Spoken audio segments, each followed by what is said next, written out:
Hello, so today I created two virtual machines, one Kali Linux, one Windows 7, and I'm going to be using the Kali Linux to create a fake web page where the Windows 7 is going to input credentials and the Kali Linux is going to pick it up and we'll know it.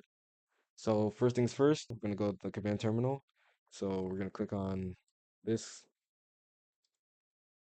fill load. There we go. Now that we have the command terminal up, we're going to input a command. It's sudo c toolkit. Wait for that to load. Y, it's going to ask you to agree to the terms. We press yes. And then it's going to ask us to select from the menu. We're going to put in 1 for social engineering attack. Then we're going to put in 2 for website attack vectors. Then we're going to put 3 harvester attack method. Then once we get this web page, like cloner or custom import, we're going to do web page. This one. Now we have it. Now over here, let me full screen this. It's telling us our IP address. This is our IP address. You can see it up here. If you want to check, we can check at the end. I will check at the end. And we're just gonna hit enter. I can see here we press 2 for Google, and now it says information will be displayed to you as it arrives below. And that's what we want.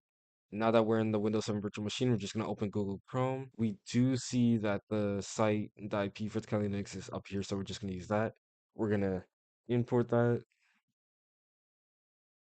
10, oops, 10, 15, 63.75. There you go. Now you see email and password.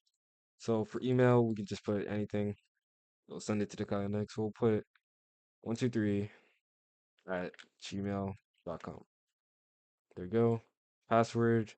And actually, I'm not going to tell you what the password is, but you'll know in a second. Now, here you go. I'm going to put in password, sign in, and I'm signed in.